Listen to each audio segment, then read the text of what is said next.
Hello friends, मैं सफल अग्रवाल आपका अपने इस वीडियो में स्वागत करता हूं। दोस्तों, जैसा कि आपने थंबनेल में देख लिया है, इस वीडियो में आपको इस बारे में जानकारी मिलेगी कि अगर आप एमसीडी की वेबसाइट पर जाके बर्थ और डेथ सर्टिफिकेट के लिए ऑनलाइन काम करते हैं तो आपको कौन कौन से डॉक्यूमेंट लगाने हैं। सारे केसेस में, चाहे आप नए बर्थ सर्टिफिकेट के लिए अप्लाई कर रहे हो, चाहे आप नए डेथ सर्टिफिकेट के लिए अप्लाई कर रहे हो, चाहे आप बर्थ सर्टिफिकेट में नेम एडिशन के लिए अप्लाई कर रहे हो, चाहे आप बर्थ सर्टिफिकेट और डेथ सर्टिफिकेट में करेक्शन के लिए अप्लाई कर रहे हो, इन सारे केसेस में कौन से डॉक्यूमेंट लगेंगे मैं ये इस वीडियो में आपको बताऊंगा। तो इस वीडियो को अंत तक देखिएगा दोस्तों, बहुत ही इंपॉर्टेंट वीडियो है। अब आप देखिए मेरी स्क्रीन पे आपको जो अभी डॉक्यूमेंट दिख रहा है, इसके अगर आप तीसरे और चौथे कॉलम में देखिए तो एक कॉलम है birth and still birth registration का, एक डेथ रजिस्ट्रेशन का। तो इस डॉक्यूमेंट को आप देखिए, इसके हिसाब से अगर हम बर्थ के 1 साल तक रजिस्ट्रेशन करा लेते हैं, चाहे वो मृत्यु का हो चाहे जन्म का हो, तो मृत्यु और जन्म के केस में 1 साल तक अगर हम रजिस्ट्रेशन करा लेते हैं तो दोस्तों क्या डॉक्यूमेंट लगेंगे। तीसरे कॉलम में देखिए बर्थ एंड स्टिल बर्थ के लिए दिया हुआ है कि ID of informant and father and mother, यानी जो इन्फॉर्म कर रहा है व्यक्ति उसकी आईडी और माता और पिता की आईडी लगेगी अगर 1 साल में इन्फॉर्म कर देते हैं, और बर्थ एंड स्टिल बर्थ के केस में। अब दोस्तों डेथ रजिस्ट्रेशन की बात करते हैं।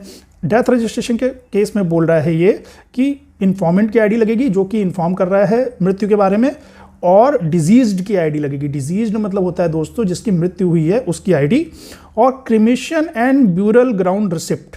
अब क्रिमेशन जो ग्राउंड होता है वो होता है आपका शमशान घाट, ब्यूरल ग्राउंड होता है आपका कब्रिस्तान। तो जब मृत व्यक्ति को कब्रिस्तान या शमशान घाट में लेके जाते हैं तो वहाँ पे एक रसीद मिलती है, वो रसीद भी लगेगी। ठीक है दोस्तों, तो ये सारे डॉक्यूमेंट आपके लगेंगे जब आप 1 साल के अंदर बर्थ या डेथ रजिस्ट्रेशन करा लेते हैं। अब 1 साल से ज़्यादा हो गया अगर, तो दोस्तों यही डॉक्यूमेंट लगेंगे। आप नीचे देखिए, अब नीचे 1 साल से ऊपर वाली जो एंट्री है after 1 year from the event, उसमें भी बर्थ एंड स्टिल बर्थ के केस में यही लिखा हुआ है UID of informant and father and mother. बस एक एसडीएम के ऑर्डर की कॉपी ऐड हो गई है। डेथ सर्टिफिकेट के केस में भी आप देखो UID of informant, diseased, cremation and burial ground receipt और एसडीएम ऑर्डर कॉपी। तो 1 साल से ज़्यादा हो जाएगा बर्थ एंड डेथ को तो एसडीएम की कॉपी और जुड़ जाएगी।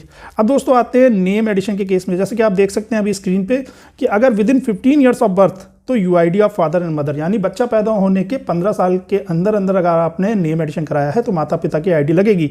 उसके बाद क्या लिखा हुआ है, after 15 years of birth UID of child, यानी कि बच्चे के जन्म के 15 साल के बाद चाइल्ड की आईडी लगेगी। अब दोस्तों उसके नीचे करेक्शन का दिया हुआ है। करेक्शन में क्या लिखा हुआ है, UID of father and mother supported document of change such as address proof in case of address change, यानी ये बोल रहा है माता और पिता की आईडी लगनी है आपके करेक्शन के केस में, वो तो लगनी है। उसके अलावा जो करेक्शन आप कर रहे हो उसको सपोर्ट करने के लिए जो प्रूफ लगना चाहिए वो वाला डॉक्यूमेंट लगा दो। जैसे कि एक एग्जाम्पल के लिए बता रहे हैं कि अगर आपको एड्रेस में चेंज करना है तो जो सही वाला एड्रेस है, जो करेक्ट एड्रेस आप डालना चाहते हो, उसके लिए जो एड्रेस प्रूफ है वो लगा दो आप। अब दोस्तों बात आती है कि जो ऊपर बताया गया है डेथ एंड बर्थ रजिस्ट्रेशन के केस में कि इन्फॉर्मेंट की भी आईडी लगानी है। तो दोस्तों इन्फॉर्मेंट कौन कौन से होते हैं, ठीक है दोस्तों। देखिए बर्थ के केस में अलग इन्फॉर्मेंट होते हैं और डेथ के केस में दोस्तों अलग इन्फॉर्मेंट होते हैं। तो पहले मैं आपको बताता हूं कि बर्थ रजिस्ट्रेशन के केस में कौन कौन से इन्फॉर्मेंट हो सकते हैं। जैसे आप मेरी स्क्रीन पे अभी देख पा रहे होंगे, बर्थ रजिस्ट्रेशन के केस में ब्रदर हो सकता है इन्फॉर्मेंट, यानी कि भाई। फादर हो सकता है, यानी जिसका बर्थ जन्म हुआ है उसका पिता इन्फॉर्मेंट हो सकता है, जिसका जन्म हुआ है उसका भाई इन्फॉर्मेंट हो सकता है। ग्रैंडफादर, यानी जिसका जन्म हुआ है उसके दादाजी इन्फॉर्मेंट हो सकते हैं। ग्रैंड मदर, यानी कि जिसका जन्म हुआ है उसकी दादी जी इन्फॉर्मेंट हो सकती हैं। मदर, यानी कि जिसका जन्म हुआ है उसकी माँ इन्फॉर्मेंट हो सकती है। सिस्टर, यानी कि जिसका जन्म हुआ है उसकी बहन इन्फॉर्मेंट हो सकती है। इसके अलावा दोस्तों एक आखिरी में ऑप्शन है other, including any other blood relation and non blood relations like visitor and guardian. तो अगर इनमें से कोई इन्फॉर्मेंट नहीं है जो कि ऊपर नाम मैंने बताए, तो फिर कोई भी ब्लड रिलेशन में हो या फिर खून का रिश्ता हो चाहे खून का रिश्ता ना हो, कोई ऐसा व्यक्ति जो कि दोस्त है या आपका जान पहचान का है, तो वो इन्फॉर्मेंट हो सकता है। दोस्तों जो इन्फॉर्मेंट में आप नाम इनमें से सेलेक्ट करोगे, अगर आपने मान लीजिए भाई को सेलेक्ट किया है तो फिर भाई की आईडी लगेगी इन्फॉर्मेंट की। और एक्चुअली में इन्फॉर्मेंट वो व्यक्ति होता है जो एक्चुअली में ऑनलाइन अप्लाई कर रहा है, जो कि सरकार को बता रहा है कि भाई जन्म हुआ है मेरे घर में।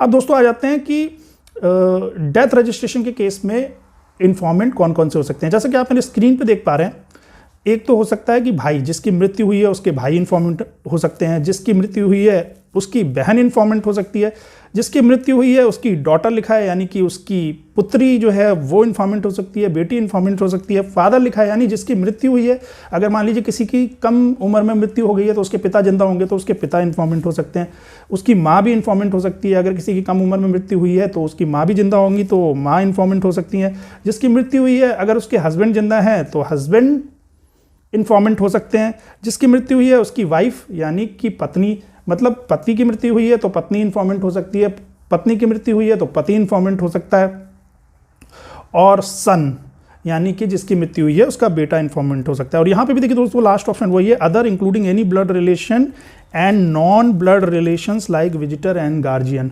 यानी कि अगर ऊपर दिए हुए नाम जो हैं भाई बहन माता पिता इनमें से कोई नहीं इन्फॉर्म करता है तो कोई भी ऐसा व्यक्ति जो कि खून के रिश्ते में है या खून के रिश्ते में नहीं भी है, केवल जान पहचान का रिश्ता है, तो भी वो इन्फॉर्मेंट का काम कर सकता है और वो ऑनलाइन एप्लीकेशन डाल सकता है और फिर इन्फॉर्मेंट में उसकी आईडी लगेगी। तो आशा करता हूं दोस्तों इस वीडियो की मदद से आपको ये समझ में आ गया होगा कि अगर आपको एमसीडी की वेबसाइट पे ऑनलाइन डेथ या बर्थ सर्टिफिकेट से रिलेटेड काम करना है तो किस केस में कौन सा डॉक्यूमेंट लगेगा।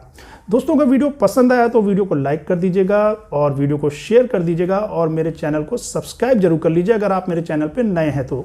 अब दोस्तों सब्सक्राइब करने से होता क्या है कि मेरे चैनल पे कोई भी नया वीडियो आता है तो उसका नोटिफिकेशन आपके मोबाइल पे आ जाता है, आप वीडियो को मिस नहीं करते हैं, आप वीडियो को तुरंत देख लेते हैं। उसके अलावा दोस्तों जब भी मैं लाइव स्ट्रीमिंग करता हूँ यूट्यूब पे आपके सवालों का जवाब देने के लिए तो उसका भी नोटिफिकेशन आपको आ जाता है और आप लाइव स्ट्रीम में शामिल होकर अपने सवालों को मुझसे लाइव पूछ सकते हैं। और उसके अलावा दोस्तों अगर आपने मेरे चैनल पे दिए हुए बाकी वीडियोस को नहीं देखा है तो प्लीज़ नीचे एक प्लेलिस्ट का लिंक दिया हुआ है डिस्क्रिप्शन में, उस पर क्लिक करके उन वीडियोस को भी देख लीजिए क्योंकि आपके एमसीडी में बर्थ एंड डेथ सर्टिफिकेट से रिलेटेड ज़्यादातर सवालों के जवाब आपको उस प्लेलिस्ट में दिए गए वीडियो को देख के मिल जाएगा। उन वीडियोज़ में आप थंबनेल को देखिए, थंबनेल से आपको पता चल जाएगा कौन सा वीडियो आपके टॉपिक पे है। तो दोस्तों वेट कीजिए मेरे नए वीडियो का, तब तक के लिए खुश रहिए।